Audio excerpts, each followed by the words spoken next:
ಅಭಿಮತ ವಾಹಿನಿಯ ಎಲ್ಲ ವೀಕ್ಷಕರಿಗೂ ನಮಸ್ತೆ.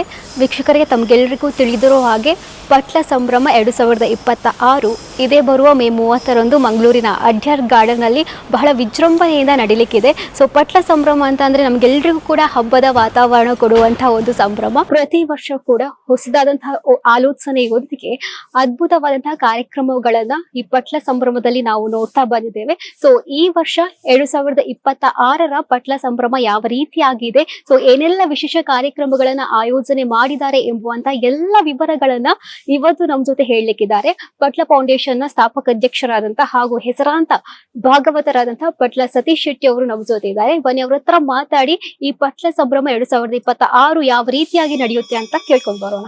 ವೀಕ್ಷಕರೇ, ಇದೀಗ ನಮ್ಮ ಜೊತೆ ಪಟ್ಲ ಫೌಂಡೇಶನ್ ನ ಸ್ಥಾಪಕ ಅಧ್ಯಕ್ಷರಾದಂತಹ ಹಾಗೂ ನಮ್ಮೆಲ್ಲರ ನೆಚ್ಚಿನ ಹೆಸರಾಂತ ಭಾಗವತರಾದಂತಹ ಪಟ್ಲ ಸತೀಶ್ ಶೆಟ್ಟಿ ಅವರು ನಮ್ಮ ಜೊತೆ ಇದ್ದಾರೆ. ಮೊದಲನೇದಾಗಿ ಸರ್ ನಮಸ್ತೆ. ನಮಸ್ತೆ. ಕಾರ್ಯಕ್ರಮಕ್ಕೆ ಸ್ವಾಗತ. Thank you. ಸೊ ಪಟ್ಲ ಸಂಭ್ರಮ 2026 ಮೇ 30ರಂದು ನಡೀಲಿಕ್ಕಿದೆ. ಸೊ ನಮ್ಗೆಲ್ರಿಗೊಂದು ಹಬ್ಬ ಅಂತಾನೆ ಹೇಳ್ಬೋದು. ಸೊ ಈ ಒಂದು ಪಟ್ಲ ಸಂಭ್ರಮ 2026 ಈ ತಯಾರಿಗಳೆಲ್ಲ ಹೇಗೆ ನಡೀತಾ ಇದೆ? ತುಂಬ ಚೆನ್ನಾಗಿ ನಡೀತಾ ಇದೆ. ಪ್ರತಿ ವರ್ಷದ ಹಾಗೆ ಅದೊಂದು ಕಲಾವಿದರಿಗೆ ಒಂದು ಜಾತ್ರೆಯ ಹಾಗೆ ಆಗಿದೆ. ಮತ್ತೆ ಕಲಾಭಿಮಾನಿಗಳಿಗೆ ಹಾಗೆ ಎಲ್ಲರೂ ಬಂದು ಅವರವರ ಕೆಲಸ ಕಾರ್ಯಗಳಲ್ಲಿ ಸ್ವಯಂ ಪ್ರೇರಿತವಾಗಿ ತೊಡಗಿಸಿಕೊಳ್ಳುವುದು ಎಲ್ಲ ಅನೇಕ ವ್ಯವಸ್ಥೆಗಳೆಲ್ಲ ಆಗ್ತಾ ಇದೆ. ಅದು ಸುಮಾರು 2 ತಿಂಗಳಿನಲ್ಲಿ ಅದರ ಪ್ರೊಸೆಸಿಂಗ್ ನಡೀತಾ ಇದೆ. ಸೊ ಪಟ್ಲ ಸಂಭ್ರಮ ಅಂದ್ರೆ ನಾನು ಆಗ್ಲೇ ಹೇಳ್ದಾಗೆ ಹಲವಾರು ಜನರು ಬರ್ತಾರೆ. ಸೊ ಅದೊಂದು ವೇದಿಕೆ ಕೂಡ ಕಲಾವಿದರಿಗೆ. ಸೊ ಇದರ ಹಿಂದೆ ಹಲವಾರು ತಯಾರಿ ಅಂತೂ ಖಂಡಿತವಾಗಿಯೂ ಇದೆ. ಸೊ ಪಟ್ಲ ಸಂಭ್ರಮ 2026ರಲ್ಲಿ ಈ ವರ್ಷ ನಾವು ಏನೆಲ್ಲ ಕಾಣ್ಬೋದು ಸರ್? ಏನಾದ್ರೂ ಹೊಸತನ ಏನಾದ್ರೂ ತಂದಿದ್ದೀರಾ? ಹೊಸತನ ಅಂತ ತರಲಿಕ್ಕೆ ಏನಿಲ್ಲ, ತುಂಬಾ ಅದರಲ್ಲಿ ತುಂಬಿಸಿ ಬಿಟ್ಟು ಆಗಿದೆ ನಮಗೆ. ಒಂದನೇದಾಗಿ ಕಳೆದ ವರ್ಷವಿತ್ತು, ಹೊಸತನ ಅಂತೇಳಿ ಏನಿಲ್ಲ. ಒಂದು ಭರತನಾಟ್ಯ ಕಾರ್ಯಕ್ರಮ ಬೆಳಿಗ್ಗಿನಿಂದಲೇ ನಡೀಲಿಕ್ಕೆ ಒಂದು 2 ಗಂಟೆ ಭರತನಾಟ್ಯದವರಿಗೆ ಅವಕಾಶ ಕೊಡ್ತಾ ಇದ್ದೇವೆ. ಆಮೇಲೆ ನಮ್ಮ ಉದ್ಘಾಟನಾ ಸಭಾ ಕಾರ್ಯಕ್ರಮ ನಡೀತಿದೆ, ಸನ್ಮಾನ ಮಹಾಪೋಷಕ ಸನ್ಮಾನ ಎಲ್ಲ ನಡೀತಿದೆ. ಆನಂತರ ಯಕ್ಷಗಾನ, ಮಹಿಳಾ ಯಕ್ಷಗಾನ, ಆಮೇಲೆ ಒಂದು ಹಾಸ್ಯ ವೈಭವ ಎಂಬುದಾಗಿ ಈ ಸಲ ಸ್ವಲ್ಪ ಕಾರ್ಯಕ್ರಮಗಳನ್ನು ಸ್ವಲ್ಪ ಕುಂಠಿತ ಮಾಡಿದ್ದೇವೆ. ಯಾಕಂತ ಹೇಳಿದ್ರೆ ನಮಗೆ ಸಂಜೆ 5 ಗಂಟೆ ಒಳಗೆ, ಒಂದು 6 ಗಂಟೆ ಒಳಗೆ ಇದೆಲ್ಲ ಕಾರ್ಯಕ್ರಮಗಳು ಮುಗಿಬೇಕೆಂಬ ಉದ್ದೇಶದಿಂದ. ಯಾಕಂತ ಹೇಳಿದ್ರೆ ಮರು ದಿವಸ ಅಂದ್ರೆ ಮೇ 31ನೇ ತಾರೀಕು ನಾವೆಲ್ಲರೂ ಸಮುದ್ರಯಾನ ಅಂದ್ರೆ ಲಕ್ಷದ್ವೀಪಕ್ಕೆ ಹೊರಡುವ ಕಾರಣ ಈ 30ರ ಕಾರ್ಯಕ್ರಮಗಳನ್ನು ಸ್ವಲ್ಪ ಕುಂಠಿತ ಮಾಡಿ ಒಂದೇ ಸಭಾ ಕಾರ್ಯಕ್ರಮ ಮತ್ತೆ ಸಂಜೆ 6 ಗಂಟೆ ಒಳಗೆ ಈ ಎಲ್ಲ ಕಾರ್ಯಕ್ರಮಗಳು ಮುಕ್ತಾಯ ಆಗುವ ಹಾಗೆ ಮಾಡ್ತಾ ಇದ್ದೇವೆ. ಓಕೆ ಸರ್, ಒಂದು ಪಟ್ಲ ಸಂಭ್ರಮ ಅಂದ್ರೆ ದೊಡ್ಡ ಕಾರ್ಯಕ್ರಮ. ತಾವಾಗ್ಲೇ ಹೇಳ್ದಾಗೆ ನಮ್ಗೆಲ್ರಿಗೂ ಒಂದು ಸಂಭ್ರಮ. ಆ ಒಂದು ಕಾರ್ಯಕ್ರಮ ಆಗ್ಬೇಕಾದ್ರೆ ಹಿಂದೆ ಹಲವಾರು ಜನರ ಪರಿಶ್ರಮವಾಗಿ ಖಂಡಿತವಾಗಿಯೂ ಇರುತ್ತೆ. ಸೊ ಅವರ ಬಗ್ಗೆ ಏನ್ ಹೇಳ್ತೀರಿ? ಈ ಯೋಜನೆಯ ಬಗ್ಗೆ ಒಂದು ಪ್ಲಾನ್ ಅಂತ ಹೇಳ್ತಾರಲ್ಲ, ಸೊ ಅದನ್ನೆಲ್ಲ ಯಾರು ಮಾಡ್ತಾರೆ ಸರ್? ಅದು ತುಂಬಾ ದೊಡ್ಡ ವಿಷಯ ಮೇಡಮ್. ಅದು ಅಂದ್ರೆ ವಾಲಂಟರಿ ಆಗಿ ಕೆಲಸ ಮಾಡುವಂತ ಸಾವಿರಾರು ಮಂದಿ ಇದರಲ್ಲಿದ್ದಾರೆ. ಘಟಕಗಳ ಪದಾಧಿಕಾರಿಗಳಾಗ್ಲಿ, ನಮ್ಮ ಕೇಂದ್ರೀಯ ಸಮಿತಿಯ ಪದಾಧಿಕಾರಿಗಳಾಗಲಿ ತುಂಬಾ ನಿಸ್ವಾರ್ಥವಾಗಿ ಸೇವೆ ಮಾಡುವಂತ ಒಂದು ತಂಡವೇ ಇದೆ. ಅದರಲ್ಲಿ ನಮ್ಮ ಕೇಂದ್ರೀಯ ಸಮಿತಿ ಒಂದು 3-4 ಜನರ ತಂಡ, ಅದು ಬೇರೆ ಬೇರೆ ಸಪರೇಟ್, ಅದು ಬೇರೆ ಬೇರೆ ವಿಭಾಗವನ್ನು ಅವರೇ ಆಯ್ಕೆ ಮಾಡಿಕೊಂಡು ಸಂಪೂರ್ಣ ಜವಾಬ್ದಾರಿಗಳನ್ನು ಅವರವರೇ ವಹಿಸಿಕೊಂಡು ಅವರವರೇ ವಾಲಂಟರಿ ಆಗಿ ಅದನ್ನು ಮಾಡ್ತಾ ಇದ್ದಾರೆ. ಇದು 1-2 ದಿವಸದ ಶ್ರಮ ಅಲ್ಲ, ಇದು ನಿತ್ಯ ನಿರಂತರ ಪ್ರತಿ ವರ್ಷದ ಪ್ರತಿ ದಿನವೂ ನಡೆಯುವಂತಹ ಕಾರ್ಯ. ಇದು ನನಗೆ ದೇವರು ಕೊಟ್ಟಂತಹ ಒಂದು ದೊಡ್ಡ ಗಿಫ್ಟ್ ಎಂಬುದಾಗಿ ನಾನು ಭಾವಿಸ್ತೇನೆ. ಯಾಕಂತ ಹೇಳಿದ್ರೆ ಒಬ್ಬ ಕಲಾವಿದನಿಗೆ 1 ವರ್ಷ ಮಾಡ್ಬೋದು ಒಂದು ಕಾರ್ಯಕ್ರಮ, 2 ವರ್ಷ ಮಾಡ್ಬೋದು, ತಪ್ಪಿದ್ರೆ ಹೆಚ್ಚಂದ್ರೆ 3 ವರ್ಷ ಮಾಡ್ಬೋದು. ಇದು ಕಂಟಿನ್ಯೂಸ್ ಆಗಿ 11 ವರ್ಷದಿಂದ ಇಷ್ಟು ದೊಡ್ಡ ಚಾರಿಟಿಯನ್ನು ಕಲಾವಿದರಿಗೆ, ಕೇವಲ ಯಕ್ಷಗಾನ ಮಾತ್ರ ಅಲ್ಲ, ನಾಟಕ, ದೈವಾರಾಧನೆ, ಕಂಬಳ ಕ್ಷೇತ್ರದ ಇಷ್ಟು ಕಲಾವಿದಗಳಿಗೆ ಇಷ್ಟು ದೊಡ್ಡ ಸಂಖ್ಯೆಯಲ್ಲಿ ಚಾರಿಟಿಯನ್ನು ಇಷ್ಟು ಕೋಟಿ ರೂಪಾಯಿಯಲ್ಲಿ ಒಬ್ಬ ಕಲಾವಿದ ಮಾಡುವುದಂತ ಹೇಳಿದ್ರೆ ಇದು ಒಬ್ಬನ ಸಾಧನೆ ಅಲ್ಲ, ಒಂದು ದೈವಿ ಶಕ್ತಿ ಮಾಡ್ತಾ ಇದೆ ಅಂತ ನಾನು ತುಂಬಾ ಪ್ರಾಮಾಣಿಕವಾಗಿ ನಾನು ಹೇಳಲಿಕ್ಕೆ ಬಯಸ್ತೇನೆ. ಸರ್, ಅದ್ರ ಜೊತೆಗೆ ಈ ಫಂಡ್ ಕಲೆಕ್ಷನ್ ಆಗಿರ್ಬೋದು ಅಥವಾ ಅದಕ್ಕಿಂತ ದೊಡ್ಡದಾಗಿ ಈ ದಾನಿಗಳ ಸಹಕಾರ ಖಂಡಿತವಾಗಿಯೂ ಇದೆ. ಸೊ ಅದರ ಬಗ್ಗೆ ಏನ್ ಹೇಳ್ತೀರಿ ಸರ್? ತುಂಬಾ ಸಂತೋಷ ಆಗುತ್ತದೆ. ನಾನು ಹೇಳಿದೆ, ಒಂದು ಕಡೆ ಕೆಲಸ ಮಾಡುವಂತ ಒಂದು ವಿಭಾಗ, ನಿಸ್ವಾರ್ಥವಾಗಿ ಕೆಲಸ ಮಾಡುವಂತ ಒಂದು ವಿಭಾಗ ಅಂತ ಹೇಳಿದ್ರೆ ಅದಕ್ಕೆ ಎಲ್ಲದಕ್ಕೂ ಪ್ರೇರಣಾದಾಯಿಯಾಗಿ ದಾನಿಗಳಂದ್ರೆ ದೇವರಿಗೆ ಸಮಾನ. ನಮಗೆ ಈ ಕಲಿಯುಗದಲ್ಲಿ ಪ್ರತ್ಯಕ್ಷ ದೇವರುಗಳು ಯಾರು ಸಿಕ್ಕಲ್ಲ. ನಮ್ಮ ಕಷ್ಟಕಾಲದಲ್ಲಿ ಯಾರು ನಮಗೆ ಸಹಾಯ ಮಾಡ್ತಾರ, ಒಂದು ಒಳ್ಳೆ ಮನಸ್ಸಿನಿಂದ ಸಹಾಯ ಮಾಡ್ತಾರ, ಮತ್ತೆ ಯಾವುದೇ ಫಲಾಪೇಕ್ಷೆ ಇಲ್ಲದೆ ಸಹಾಯ ಮಾಡ್ತಾರ, ಅವರು ನಮಗೆ ದೇವರ ಹಾಗೆ ಕಾಣ್ತಾರೆ. ಅಂಥದ್ರಲ್ಲಿ ನಮಗೆ ಮುಂಚೂಣಿಯಲ್ಲಿ ನಮ್ಮ ಅನೇಕ ದಾನಿಗಳು ಕಾಣಸಿಗುವುದರ ಆದರೂ ಕೂಡ ಒಂದು ಬೆರಳೆಣಿಕೆಯಲ್ಲಿ ಸಿಗುವಂತಹ ಕೆಲವು ದಾನಿಗಳನ್ನು ನನ್ನ ಹೆಸರನ್ನು ಹೇಳಲೇಬೇಕಾಗುತ್ತೆ, ಹೇಳಿದ್ರೆ ತಪ್ಪಾಗುತ್ತೆ. ನಮಗೆ ದೇವರ ಸ್ವರೂಪದಲ್ಲಿ ಕಾಣಸಿಗುವಂಥವರು ನಮ್ಮ ಡಾಕ್ಟರ್ ಕನ್ಯಾನ ಸದಾಶಿವ ಶೆಟ್ಟಿ ಅವರು ನಮ್ಮ ಫೌಂಡೇಶನ್ನ ಗೌರವಾಧ್ಯಕ್ಷರು ಹೌದು, ನಮ್ಮ ದೊಡ್ಡ ಮಹಾದಾನಿಗಳು ಹೌದು. ಅವರು ಈ ನಮ್ಮ ಫೌಂಡೇಶನ್ಗೆ ಬಂದ ನಂತರ ಈ ಫೌಂಡೇಶನ್ ಒಂದು ವೇಗ ಮತ್ತು ಒಂದು ವೈಖರಿಯ ರೀತಿಯೇ ಬೇರೆ ಆಯಿತು. ಹಾಗಾಗಿ ಅವರು ತುಂಬ ಮುತುವರ್ಜಿ ವಹಿಸಿದ್ದಾರೆ ಇದರ ಬಗ್ಗೆ, ನಮ್ಮ ಫೌಂಡೇಶನ್ ಬಗ್ಗೆ, ಚಾರಿಟಿ ಬಗ್ಗೆ ತುಂಬ ತೃಪ್ತಿ ಹೊಂದಿದ್ದಾರೆ. ಆನಂತರ ಡಾಕ್ಟರ್ ಪ್ರಕಾಶ್ ಶೆಟ್ಟಿ ಅವರು, ಬಂಜಾರ ಪ್ರಕಾಶ್ ಶೆಟ್ಟಿ ಅವರು ದೊಡ್ಡ ಮೊತ್ತದ ದೇಣಿಗೆ ಕೊಟ್ಟು ಪ್ರತಿ ವರ್ಷವೂ ನಮ್ಮ ಕಾರ್ಯಕ್ರಮದಲ್ಲಿ ಕೈ ಜೋಡಿಸಿ ನಮಗೆ ತುಂಬ ಒಳ್ಳೆಯ ರೀತಿಯಲ್ಲಿ ಮನಪೂರ್ವಕವಾಗಿ ಆಶೀರ್ವಾದ ಮಾಡ್ತಾ ಇರುವಂಥ ಮತ್ತೊಬ್ಬರು ಶ್ರೇಷ್ಠ ದಾನಿ. ಮತ್ತೊಬ್ಬರು ಬರೋಡ ಶಶಿಧರ್ ಶೆಟ್ಟಿ ಅವರಂದರೆ ನನಗೆ ಸ್ವಂತ ಅಣ್ಣನಾಗೆ. ಯಾವುದೇ ವಿಚಾರದಲ್ಲಿ ನನಗೆ ಎಲ್ಲದಕ್ಕೂ ನನಗೆ ಮಾರ್ಗದರ್ಶನ ನೀಡಿ ನನ್ನೊಂದಿಗೆ ಇದ್ದು ಪ್ರತಿಯೊಂದು ಕೆಲಸ ಕಾರ್ಯಗಳಲ್ಲೂ ನಮ್ಮ ಜೊತೆ ಸಹಕಾರ ಮಾಡಿದವರು. ಕಳೆದ ವರ್ಷದ ನಿಮ್ಮ ದಶಮ ಸಂಭ್ರಮದಲ್ಲಿ ನೀವು ಗಮನಿಸಿರ್ಬೋದು, ದಶಕೋಟಿ ಸಂಭ್ರಮ ಅಂತ ಅದನ್ನು ಮಾಡಿದವರು ಅವರೇ. ಎಲ್ಲ ದಾನಿಗಳನ್ನು ಸಂಪರ್ಕಿಸಿ ಒಂದು 10 ಕೋಟಿ ರೂಪಾಯಿ ಆದರೂ, ಅಂದರೆ ಪಟ್ಲ ಸತೀಶ್ ಶೆಟ್ಟಿಗೆ ಕಷ್ಟ ಆಗಬಾರ್ದು, ಅವರ ಈ ಯಕ್ಷಗಾನದ ಉದ್ಯೋಗ ಈ ಚಾರಿಟಿಯಿಂದಾಗಿ ಕುಂಠಿತ ಆಗಬಾರ್ದು, ಟೆನ್ಷನ್ಗಳಿಂದಾಗಿ ಅವರಿಗೆ ನಾವು ಈ ರೀತಿಯಾಗಿ ಸಹಾಯ ಮಾಡಬೇಕನ್ನೋ ನಿಟ್ಟಿನಲ್ಲಿ ಅವರ ಒಂದು ದೂರ ಆಲೋಚನೆಯಿಂದ ಇದೊಂದು ದಶಕೋಟಿ ಸಂಭ್ರಮ ಅಂತ ಮಾಡಿ ಅದಕ್ಕೆ ದೊಡ್ಡ ರೀತಿಯಲ್ಲಿ ಒಂದು ಫಂಡನ್ನು ಒಟ್ಟು ಮಾಡಿ ಕೊಟ್ಟವರು ನಮ್ಮ ಬರೋಡ ಶಶಿಧರ್ ಶೆಟ್ಟಿ ಅವರನ್ನು ನಾನು ನೆನಪು ಮಾಡಲೇಬೇಕಾಗತ್ತೆ. ಆಮೇಲೆ ನಮ್ಮ KD ಶೆಟ್ಟಿಯವರು, ಕುಸುಮೋದರ ಶೆಟ್ಟಿಯವರು, ಆನಂತರ ಶಾರದಾ ಪ್ರಸಾದ್ ಅವರು, ಆನಂತರ ನಮ್ಮ ML ಸಾಮಗರು, ಇಂಥ ಅನೇಕ ಇದು ಕೋಟಿಗಟ್ಟಲೆ ಕೊಟ್ಟಂತಹ ದಾನಿಗಳ ಹೆಸರನ್ನು ನಾನು ಹೇಳ್ತಾ ಇದ್ದೇನೆ. ಮತ್ತೆ 25 ಲಕ್ಷ, 50 ಲಕ್ಷ, 10 ಲಕ್ಷ ಕೊಟ್ಟ ಅನೇಕ ಬಂಧುಗಳು ತುಂಬ ಜನ ಇದ್ದಾರೆ. ನನ್ನ ಹೆಸರು ಹೇಳಬಾರದು, ನಾವೊಂದು ಇಂತಿಷ್ಟು ಮೊತ್ತ ನಾವು ಫೌಂಡೇಶನ್ಗೆ ಕೊಡ್ತೇನೆ ಅಂತ ಹೇಳುವಂತ ಅನೇಕ ಗುಪ್ತ ದಾನಿಗಳು ನಮ್ಮ ಜೊತೆ ಇದ್ದಾರೆ. ಈ ಎಲ್ಲರಿಗೆ ಅವರು ಎಲ್ಲರ ಕೈ ಜೋಡಿಸುವಿಕೆಯಿಂದಾಗಿ ಈ ಫೌಂಡೇಶನ್ ಇಷ್ಟೆತ್ತರಗೆ ಬೆಳೆದಿದೆ. ಸರ್, ಅದರ ಜೊತೆಗೆ ತಾವು ಕಾರ್ಯಕ್ರಮದಲ್ಲಿ ಆಗಿರ್ಬೋದು ಸಾಧಕರಿಗೆ ಸನ್ಮಾನ ಮಾಡುವಂಥದ್ದು, ಅದ್ರ ಜೊತೆಗೆ ತಮ್ಮ ದೊಡ್ಡ ಕನಸು ಒಂದು ಸೂರನ್ನು ಒದಗಿಸುವಂಥದ್ದು, ಮನೆಯನ್ನು ಹಸ್ತಾಂತರ ಮಾಡ್ತೀರಿ. ಇದರ ಬಗ್ಗೆ ಏನು ಹೇಳ್ತೀರಿ ಸರ್? ನಿಜವಾಗ್ಲೂ ಹೇಳಬೇಕಾದ್ರೆ ಈ ಸ್ವಾರ್ಥ ತುಂಬಿದ ಸಮಾಜದಲ್ಲಿ ನಿಸ್ವಾರ್ಥ ಸೇವೆಯನ್ನು ತಾವು ಮಾಡ್ಕೊಂಡು ಬಂದಿದ್ದೀರಿ, ಇದರ ಬಗ್ಗೆ ಏನು ಹೇಳ್ತೀರಿ? ನೋಡಿ, ಅದೇ ನಮಗೆ ನೆಮ್ಮದಿ. ಯಾಕಂತ ಹೇಳಿದ್ರೆ ನಮಗೆ ದೇವರು ತುಂಬ ಕೊಡ್ತಾನೆ. ನಾವೀ ಮನುಷ್ಯ ಜನ್ಮದಲ್ಲಿ ಹುಟ್ಟಿ ನಮಗೆ ಯಾವುದು ಸಾಕಾಗಲ್ಲ, ಎಷ್ಟು ಕೊಟ್ಟರು ಕೂಡ ನಮಗೆ ಸಾಕಾಗಲ್ಲ ಎಂಬ ಒಂದು ಭ್ರಮೆ ನಮ್ಮಲ್ಲಿ ಅಡರಿರ್ತದೆ. ಎಷ್ಟು ಕೊಟ್ಟರು ಕೂಡ ಮತ್ತು ಬೇಕು ಮತ್ತು ಬೇಕು ಮತ್ತು ಬೇಕು, ಯಾಕೆ ಬೇಕು ಅಂತ ಕೇಳಿದರೆ ಯಾರಿಗೂ ಉತ್ತರ ಇಲ್ಲ.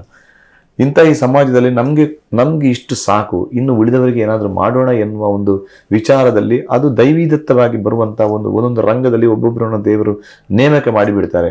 ನನಗೆ ಇಂತಿಷ್ಟು ಸೇವೆ ಮಾಡಲಿಕ್ಕೆ ನನ್ನ ದೇವರು ನನಗೆ ನೇಮಕ ಮಾಡಿದ್ದಾರೆ ಎಂಬುದಾಗಿ ನನ್ನ ಭಾವನೆ. ಅದಕ್ಕೋಸ್ಕರ ಈ ಸಮಾಜವನ್ನು ನನ್ನ ಜೊತೆ ಕೊಟ್ಟಿದ್ದಾರೆ, ಇಷ್ಟು ದೊಡ್ಡ ದಾನಿಗಳನ್ನು, ಇಷ್ಟು ಈ ಸಮಿತಿಯ ಪದಾಧಿಕಾರಿಗಳನ್ನೆಲ್ಲ ದೇವರು ನನಗೆ ಕೊಟ್ಟದ್ದೆಂಬುದಾಗಿ ನಾನು ಭಾವಿಸುವುದು. ಒಬ್ಬ ಕಲಾವಿದನಿಗೆ ಒಂದು ಮನೆ ಕಟ್ಟಿಕೊಟ್ಟ ಹಿಸ್ಟ್ರಿ ನಮ್ಮ ಯಕ್ಷಗಾನದ ಇತಿಹಾಸದಲ್ಲಿ ಇಲ್ಲ.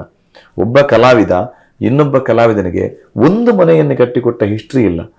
ಅಂಥದ್ರಲ್ಲಿ ನಾನೀಗ 61 ಮನೆಯನ್ನು ಈ ದಾನಿಗಳ ನೆರವಿನಿಂದ, ನಮ್ಮ ಫೌಂಡೇಶನ್ನ ಪದಾಧಿಕಾರಿಗಳ ನೆರವಿನಿಂದ ಕಲಾವಿದರಿಗೆ ಕಟ್ಟಿಕೊಟ್ವಿ. ಕಲಾವಿದರಿಗೆ ಕಟ್ಟಿ ಹಸ್ತಾಂತರ ಮಾಡಿ ಆಯಿತು 61 ಮನೆಯನ್ನು. ಇನ್ನು 46 ಮನೆ ನಿರ್ಮಾಣದ ಕೊನೆಯ ಹಂತದಲ್ಲಿದೆ, ಅದಿನ್ನು ಹಸ್ತಾಂತರ ಆಗಬೇಕಷ್ಟೇ. ಹಾಗಿದ್ರೆ ಒಬ್ಬ ವ್ಯಕ್ತಿಯ ಸಾಧನೆ ಇಲ್ಲ. ನಾನು ಖಂಡಿತವಾಗಿ ಅದು ನನ್ನ ಸಾಧನೆ ಅಂತ ಹೇಳಲಿಕ್ಕೆ ನಾನು ಯಾವತ್ತೂ ಬಯಸಲ್ಲ.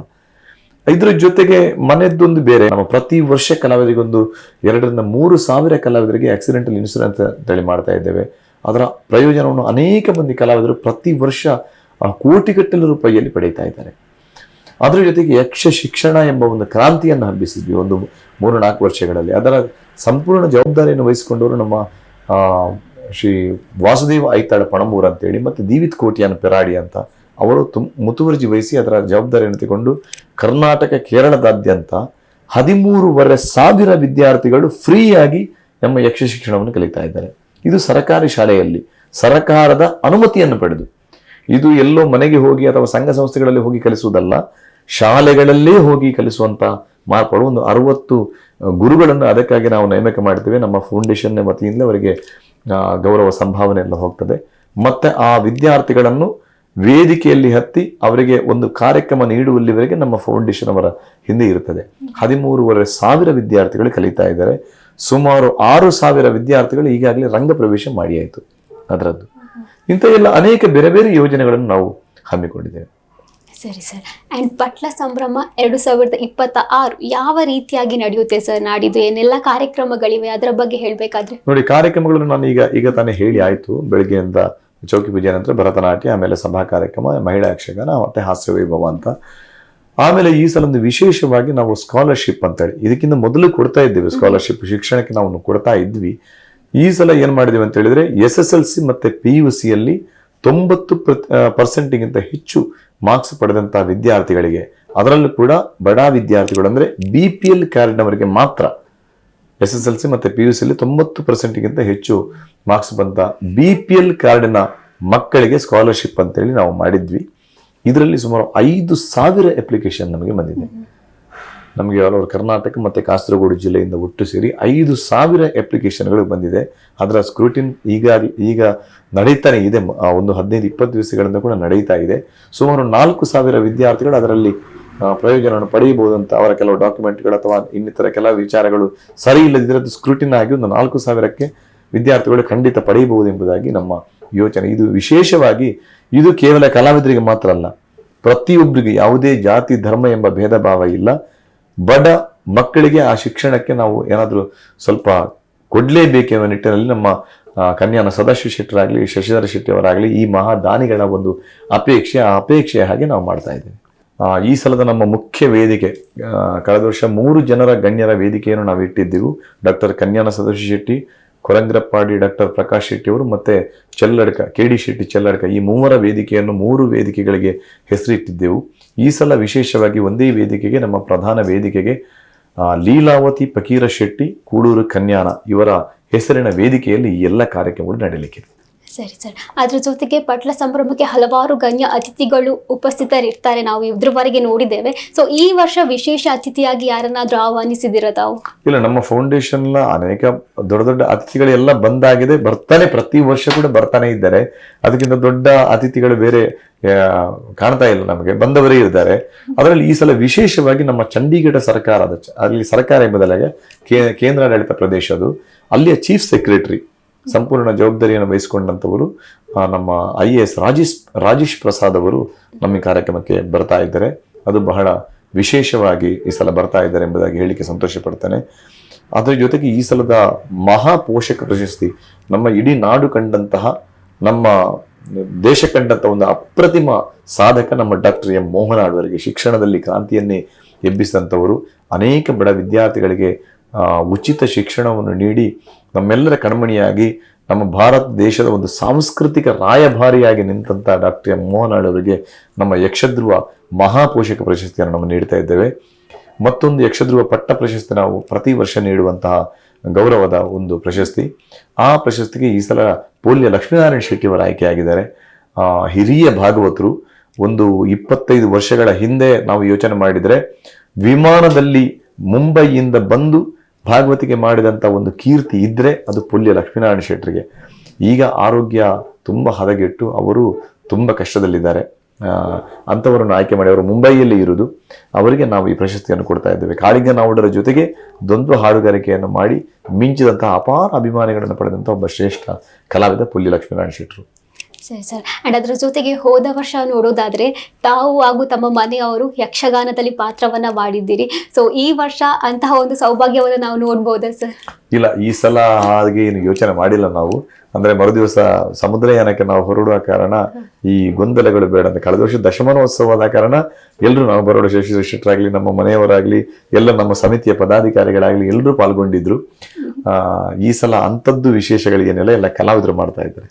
ಸೊ ನಾನು ಕೇಳಬೇಕು ಸರ್, ಆ ಒಂದು ಅನುಭವ ಹೇಗಿತ್ತು? ಅಂದ್ರೆ ಅಲ್ಲಿ ತಾವು ಯಕ್ಷಗಾನವನ್ನ ಮಾಡಿದ್ರಿ. ಸೊ ತಮ್ಮ ಒಂದು ಪ್ರೇಕ್ಷಕರಿಗೆ, ತಮ್ಮ ಅಭಿಮಾನಿಗಳಿಗೆ ಒಂದು ತುಂಬಾ ಸಂತೋಷದಾಯಕವಾದಂತಹ ವಿಷಯ.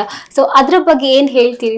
ತುಂಬಾ ಖುಷಿ ಪಡ್ತೇವೆ. ಈಗಲೂ ಯೂಟ್ಯೂಬ್ಗಳಲ್ಲಿ ಬಹಳ ಲಕ್ಷಾನುಗಟ್ಟಲೆ ವ್ಯೂಸ್ ಆಗ್ತಾ ಇದೆ. ಅದು ನಮಗೂ ತುಂಬಾ ಖುಷಿ. ಅದು ನನ್ನ ಪತ್ನಿಗಂತೂ ಬಹಳ ಖುಷಿಯಾಗಿದೆ. ಅವಳು ದೇವಿಯ ಪಾತ್ರವನ್ನು ಮಾಡಿದ್ದು, ಅವಳಿಗಂತೂ ಬಹಳ ಖುಷಿ.